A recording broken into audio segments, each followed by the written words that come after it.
Okay, so I'm just going to carry on now with the second part of the reading, and this is about Sarah's overlighting presence in this year and what she's offering us. And this really made me laugh, this one. So this is the rune Tours in Sarah's oracle channeled rune meanings. This is Sarah's lilac violet flame. And I don't know if I'm going to be able to get it done. I'm going to go and see my hairdresser this week. I've had this urge to like get the front part all dyed like violet. And it just really felt like a violet year to me. And we are going to be having a retreat in Glastonbury in April. And Sarah's lilac violet flame temple, an etheric temple, is in Glastonbury, and we are going to be giving that an upgrade. So when I saw that, I was just like, oh, that's brilliant, I love it. And let me just tune in to check.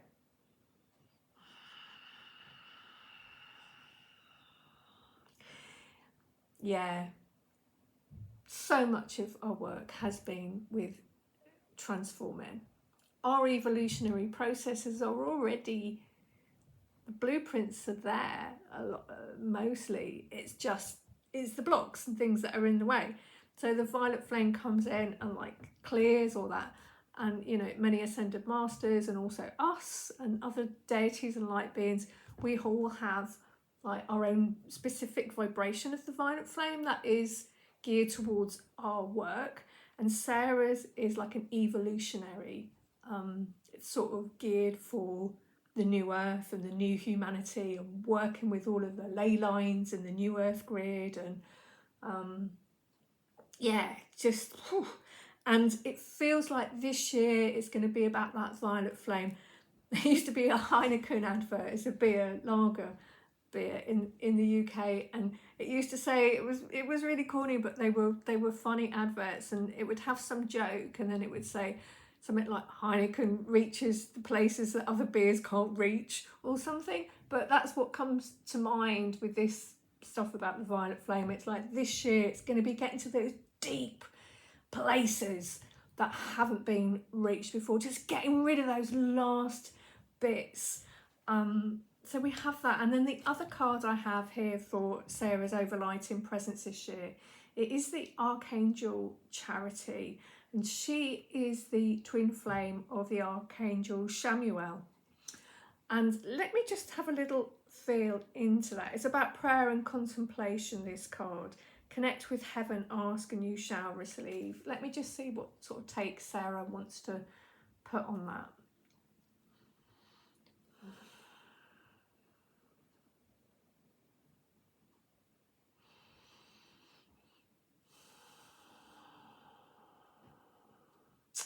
Yeah, so Sarah is an ascended master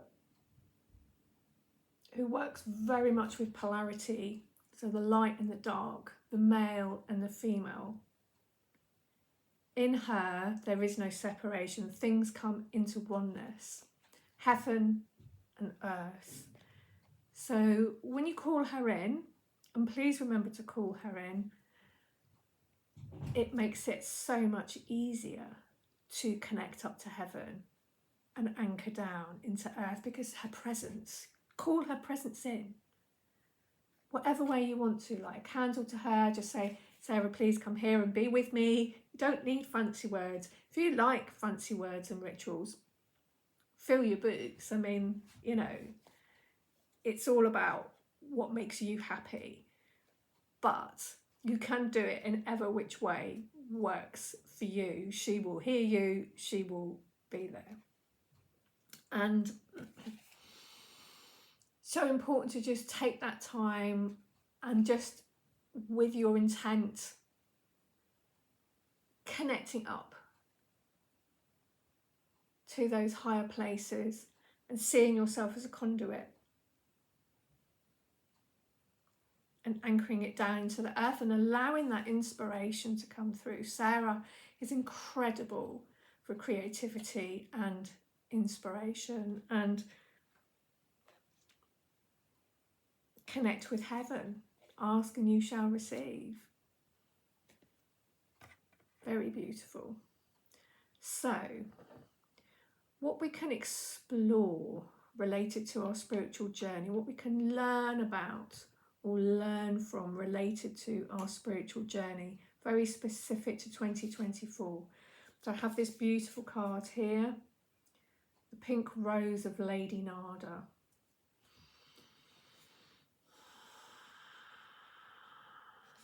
This also relates to me with the Magdalene Pink Rose energy as well. And then we have this rune here, which is Gifu.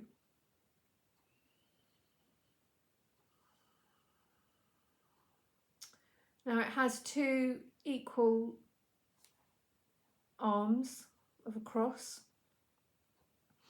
and this rune can represent the sacred marriage, also balance and harmony, also that thing I've just been saying about Sarah with the polarities, the light and the dark, the male and the female, heaven and earth, love and fear.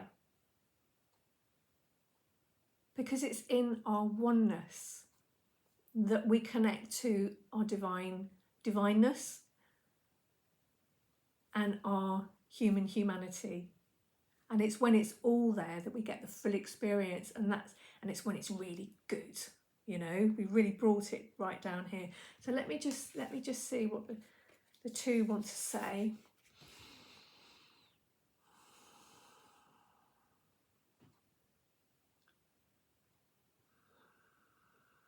So as far for us to explore related to our spiritual journey is still heart healing. That doesn't have to be complicated. That can be noticing how you're feeling when you wake up in the morning. When you sleep at night, spirit are doing work with you, you're having contact with your spirit team, your higher self. And when you wake up in the morning, really try and notice any dreams that you've had, or any feelings or any thoughts that you're having. And take notice of them, because there's a lot of good stuff there for you to work with. And call in your guides, call in your angels, and do some work around what that is. I often find that the things that I need to be working with healing, they come to me when I wake up in the morning through feeling dreadful, having scary dreams or depressing dreams. And when I work with them, such amazing stuff comes out of it. It's really, really beautiful and magical. But if I don't work with it, then I'm just left with like ploughing my way through a lot of heaviness. And you know, which I did for years. And really it's only sort of fairly recently that I've started a kind of hygiene practice of I'm not going to do anything else until I've sorted this out. And of course, you know, it's challenging when one has jobs and has to go off and kids to take care of, but you know, doesn't necessarily take that long. And in the same way, you know, you always find time to brush your teeth and have a shower, like when you really need to. You need to take the same approach with your heart healing as well. And you probably know what you should be doing. And you probably won't work the same way as me with dreams and things like that. You've probably maybe got your own way, but you know what you should be doing. Yeah, because it has beautiful gifts for you. This rune also means gifts. And it's from, you know, you wake up, you have that bad dream, then you do the work with it and it's healing, and there's your gift. It's beautiful. It's a beautiful gift. So just two places left on the reading. This is what we should be mindful of this year. Okay, so We have this is one of my favourite cards, Gaia. Earth connection. Sarah's so all about this. And we have this rune called Marder, which in the Sarah rune meanings is about the ancestors and the ascended masters. This is kind of like, if you look at like different things in different layers, the ancestors with the capital A, they're like the best part of our ancestral lines, and the purity that existed right at the beginning. And the ascended masters, that's all that amazing experience of the human race, and that collected sort of knowledge and vibration that's just so beautiful. So what we should be mindful of this year, let me just tune into that. Got a bit coming to me. Yeah, and maybe just rest back and take a moment and just feel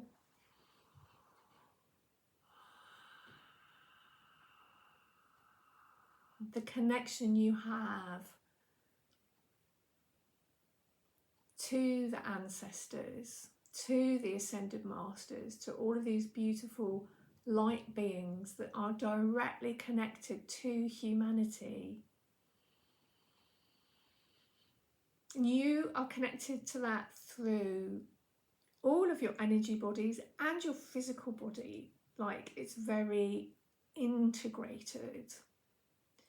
And then at the same time, your body is made out of the earth. You are the earth. And through that, you are connected directly to the ascended Gaia, to this beautiful spirit that inhabits the earth, Gaia herself. You have a direct connection to her. So imagine like down through your feet, down into the earth, all the way down into the crystalline core of the earth. You're connected to Gaia. And then through your body, you can sort of feel it through your body and going out 360 degrees. You're connected to the ancestors and the ascended masters. This is part of your heritage. This is part of who you are, your divine spirit, at one with your human body. So this is something to be mindful of this year. It's very easy to get dragged down. We live in very, very challenging times where it's like one thing after the other kind of coming at us, and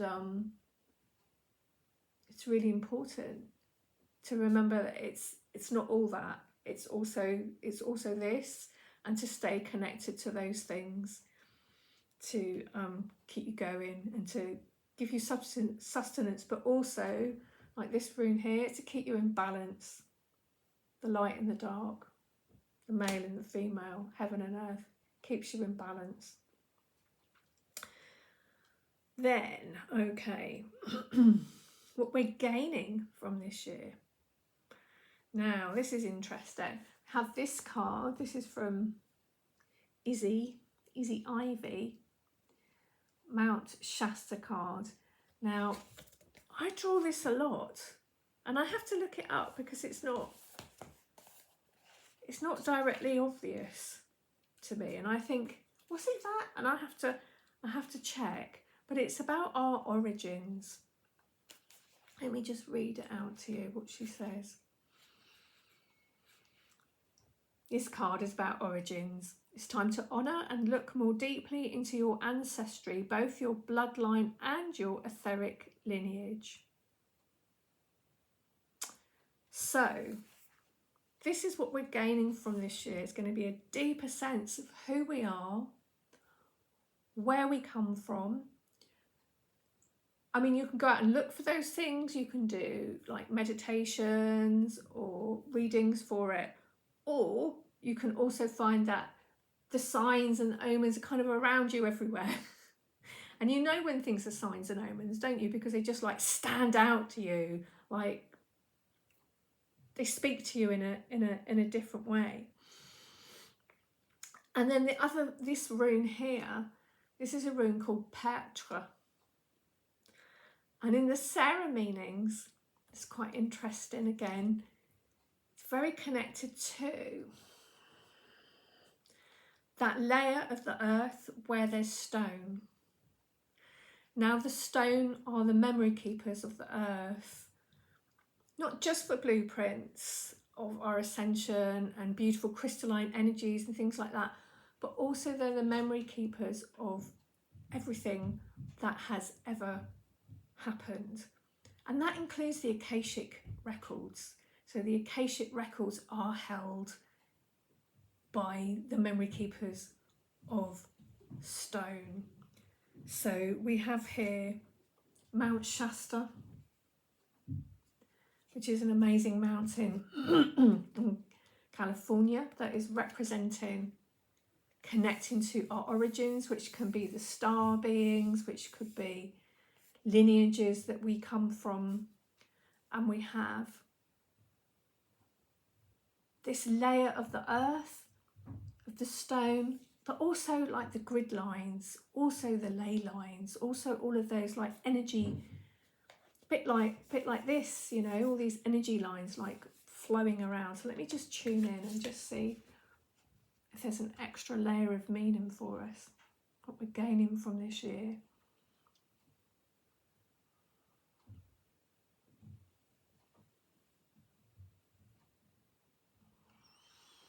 I mean, I'm getting this sort of amazing feeling of being like supported by the earth, like the earth being able to